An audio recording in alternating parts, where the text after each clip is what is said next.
Okay, the final topic in lesson 6 is a combination of adding integers and subtracting integers, but coming up with expressions that looks something like example 1 here. So that's what we're going to zero in on as far as some methods on how you can easily do these types of problems. So in your notes here you've got adding, subtracting integers, lesson 6, which is the topic. Let's take a look at example 1.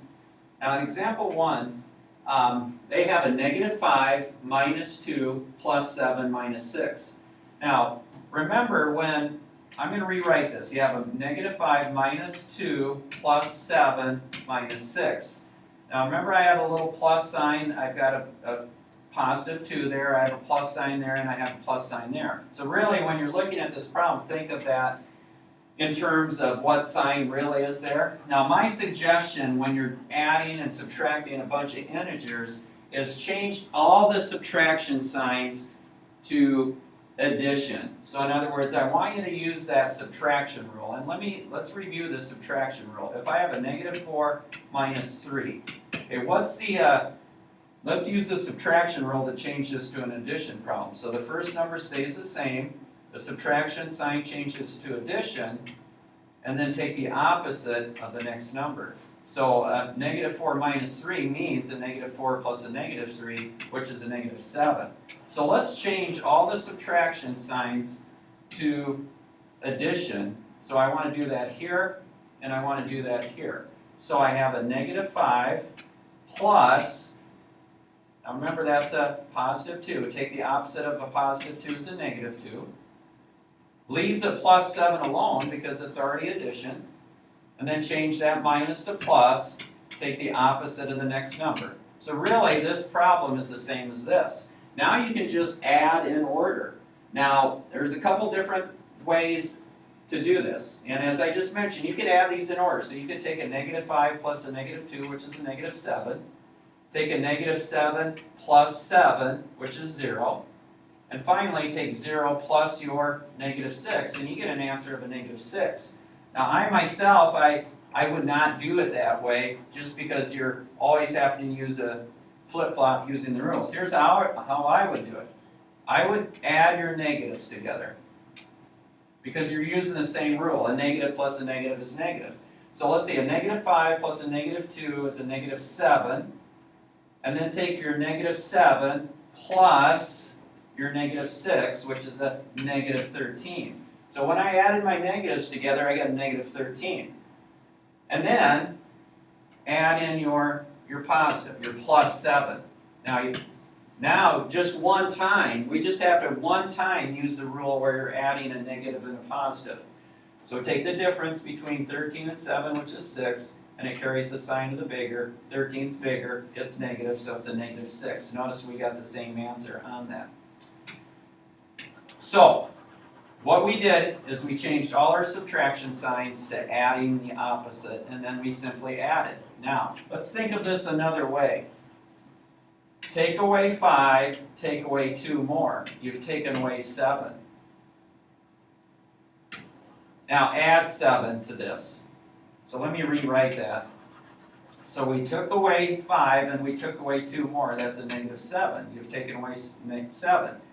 Plus the 7 minus the 6. Now, let's add these. A -7 plus 7, whenever you add what we call opposites, that's 0. Now take 0 minus your 6. So 0 degrees drops 6 degrees, -6. Notice we get the same answer. All right, let's go to example 2. Now before we add or subtract, or even before we change our subtraction signs to adding the opposite, let's take care of this. All right, so what's the absolute value of a -2? Now the absolute value of a number is always positive. So the absolute value of a -2 is 2. So what I have is a -4 minus, because of the minus sign, the 2 minus 6 plus a -5. All right? Now let's change all our subtraction symbols to adding the opposite. So remember that's a +2 right there, a +6. All right, so I have a -4 plus, what's the opposite of 2? -2 plus, What's the opposite of 6? Negative 6 plus your negative 5.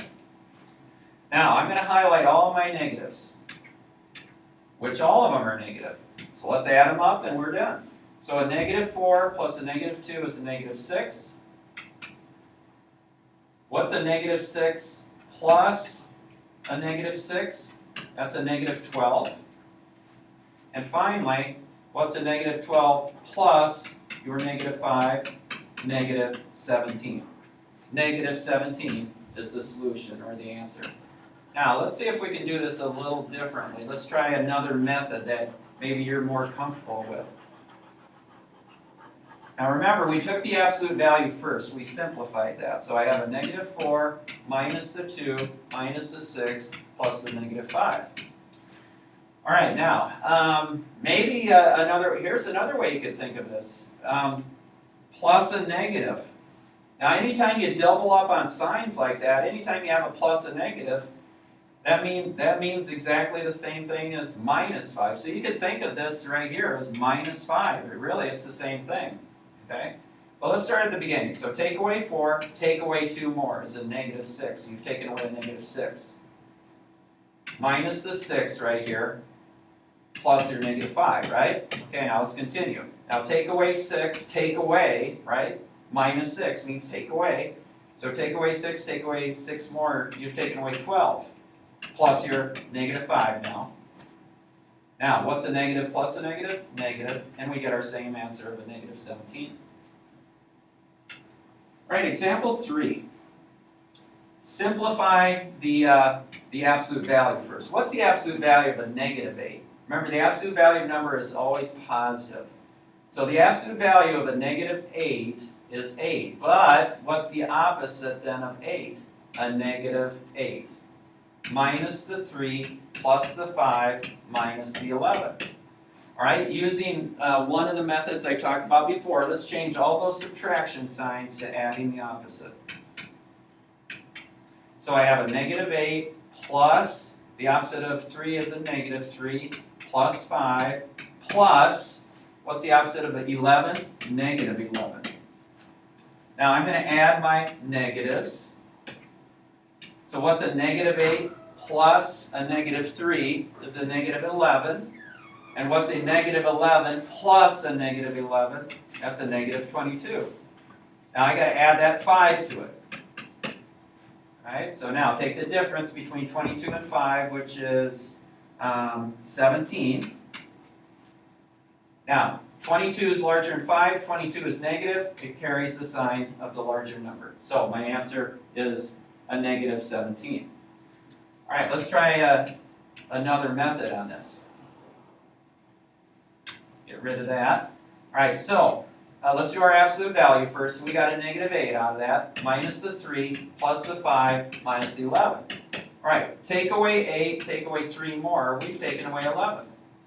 Plus the 5, minus the 11. Now, what's a negative 11 plus 5? Take the difference between 11 and 5 is 6, carries the sign of the bigger, minus 11. And we get our same answer of a negative 17. Why? Because take away 6, take away 11 more, or think of it as the temperature dropped 6 degrees, it dropped 11 more, and it's dropped 17 degrees. All right, last example. Might be a good example to pause this and try it yourself, and then we'll go through the solution. All right, let's do our simplifying first. So I have a negative 8 plus, let's see, the absolute value of a negative 6 is 6. Minus, what's the absolute value of 5? 5 minus 7. All right, now, you can change all your subtraction symbols to adding the opposite. So you have a negative 8 plus 6 plus, what's the opposite of 5? Negative 5. What's the opposite of 7? A negative 7. Okay? Now, I'm going to leave this for you to work out and to finish. So you should end up with an answer of, let me look at it quick. Let's see, adding your negatives, you get a negative 20 plus 6, should get a negative 14. All right, so the topic was adding and subtracting integers.